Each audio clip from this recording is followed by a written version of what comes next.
नाज़रीन व सामीन अस्सलामु अलैकुम वरहमतुल्लाहि ताला वबरकातुहू। ये जगह मारूफ व मशहूर वलीउल्लाह हज़रत शेख जमालुल्लाह अलमारूफ बहयातुल मीर जो फ़र्जंद है शेख अब्दुल रज़ाक रहमतुल्लाहि ताला अलैहि का, और वो फ़र्जंद है शेख अब्दुल कादिर जिलानी रज़ियल्लाहुल बारी का, यानी शेख अब्दुल कादिर जिलानी रज़ियल्लाहु ताला अन्हु के पोते की चलगाह हैं। इनके बारे में शेख खैरुद्दीन मोहम्मद अबुल माली अपने मशहूर व मारूफ किताब तुहफ़तुल क़ादरिया में फरमाते हैं, शेख अबुल माली मुतवफ़ा 1025 हिजरी है, लाहौर में उनकी ज़ियारतगाह है। और शेख अब्दुल हक मुहद्दिस देहलवी रहमहुल्लाह जब भी लाहौर तशरीफ़ फरमाते थे तो इनकी मज़ार पर हाज़िरी देते।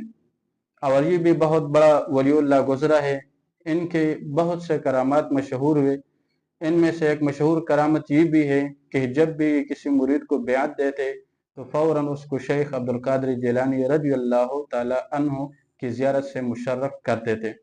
ये अपने किताब तुहफ़तुल क़ादरिया में सफ़ा नंबर 109 और 110 में फरमाते हैं कि इस फ़कीर को बाज़ फ़ज़ला की ज़ुबानी से मालूम हुआ है कि शेख अब्दुल रज़ाक के फ़र्जंदों से एक इस ज़माने में मौजूद है, यानी 1000 हिजरी के बाद भी वो हयात और मौजूद है, जिसका नाम शेख जमालुल्लाह है और शक्ल व सूरत में अपने जद्द अमजद शेख अब्दुल कादिर जिलानी रज़ियल्लाहु अन्हु से मिलता जुलता है और अक्सर बिस्ताम के जंगलों में ज़िंदगी बसर करता है और कभी कभी बिस्ताम में भी आता है। और वो अजीज़ जिसको इनकी सोहबत का शरफ हासिल हुआ था रिवायत करते हैं कि मैंने एक दफ़ा इनके हुजूर में अर्ज़ की कि इंसान कामिल मौत और ज़िंदगी में मुखय्यर होता है, क्या आपको मालूम है कि आपकी उम्र कितनी होगी?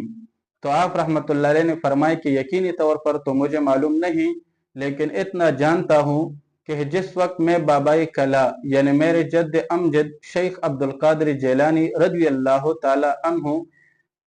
के गोद में था और जब सिमा गर्म हो जाती तो मुझे फरमाते थे कि मेरे बेटे जमालुल्लाह, मेरे भाई हजरत ईसा अलैहिस्सलाम को मेरा सलाम कहना और उनको मेरा सलाम पहुंचाना। इससे मालूम होता है कि मैं ईसा अलैहिस्सलाम को देखूंगा और वो सलाम जो मेरे पास बतौर अमानत है इनको पहुंचाऊंगा।